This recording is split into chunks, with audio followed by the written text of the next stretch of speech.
energy is an amazing resource. It provides us with lighting, heat, air conditioning, transportation, and numerous other things. Energy can be harvested by several different known sources: renewable energy, coal, natural gases, nuclear energy, and petroleum. It truly is amazing, but over the years it has come with a cost. In the past, the state of Minnesota has used many methods to provide its residents with energy.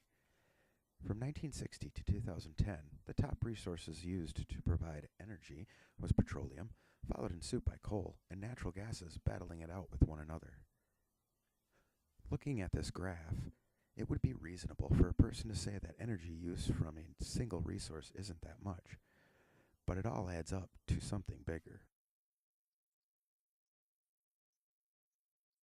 Starting off at 750,000 billion BTU total energy consumed in 1960, we can follow the trend line and see that the amount of total BTU energy consumed was more than doubled by the year 2010.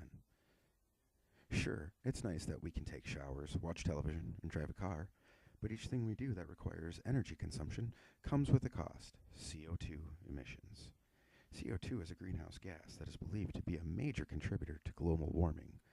The main human activity that emits CO2 is the combustion of fossil fuels, which are coal, natural gas, and oil. I'll remind you again that Minnesota mainly used coal and natural gases as our energy sources from 1960 to 2010, thus having the opportunity to produce plenty of CO2 during that time frame.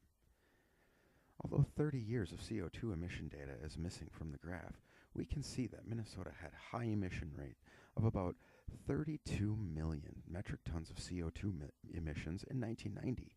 Then, following the trend line, we can see that it makes an upward incline and then slowly begins to drop down, roughly around year 2007. Perhaps the drop in CO2 emissions began occurring because Minnesota recently has become an active state in finding and using alternative, cleaner, and renewable energy sources to help reduce greenhouse gas emissions. By taking advantage of wind, solar, and biomass alternatives in 2013, Minnesota achieved to move up 12 ranks within a decade to reach an 8th overall in the United States with a total clean energy path. Minnesota uses many types of energy in order to power the demands of its populace. As of 2013, Minnesota is primarily dependent on natural gas, coal, and petroleum-based motor vehicle gasoline. Distillate, or diesel fuels, are the fourth most consumed, with renewables, including biomass energy, the fifth. With the help of some legislation that was originally passed in 1994, the transition has been gradual, but there are obviously signs that Minnesota is becoming less dependent on non-renewable energies and utilizing the renewable resources around us, such as wind and solar. This legislation was in the form of economic gain for those that were to invest in the facilities and their maintenance. There are numerous hydroelectric plants that are scattered along Minnesota's border with Wisconsin and along the northern part of the Mississippi River. The wind plants are predominantly in the southwest region of the state, with the sole solar plant lying within.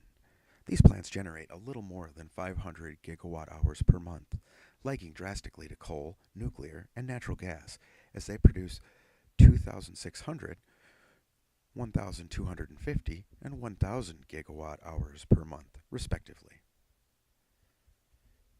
Minnesota does excel in having numerous biodiesel and ethanol refineries, with only 2 petroleum refineries. As of 2014, Minnesota ranks 5th in the U.S. for the share of electricity produced by wind, and has installed 86% of its solar capacity during a 3-year period between 2010 and 2013. One of the largest solar installations is located at the Minneapolis-St. Paul Airport that will cost $25.4 million with numerous benefits for Minnesotans. According to Governor Mark Dayton, this 3 megawatt or 3 million watts solar array will give 250 jobs to Minnesotans and make the Minneapolis-St. Paul Airport one of the most energy efficient in the world. These are great strides for clean energy in Minnesota and only makes the future look that much brighter. And our state may begin to look brighter indeed. Minnesota legislature has stated that they feel that it's their duty to monitor and evaluate progress toward greater reliance on cost-effective energy and renewable energy and lesser dependence on fossil fuels in order to reduce the economic burden of fuel imports, diversify utility-owned and consumer-owned energy resources, reduce utility costs for businesses and residents, improve the competitiveness and profitability of Minnesota businesses, create more energy-related jobs, and reduce pollution and emissions that cause climate change. Their implied statement goes along with other specific government policies that have been formed to back up their ideal energy-saving policy plan. An example would be that they plan that 25% of total energy used in the state would come from renewable energy resources by the year 2025. Another example of change is the establishment of a solar incentive program for consumers who install systems using solar modules and collectors certified as manufactured in Minnesota. The program will be administered by 2016 by the Department of Commerce and with an annual budget of up to $15 million for 10 years. Owners of an approved and installed system will receive payments annually by July 1st based on the kilowatt hour output of the system.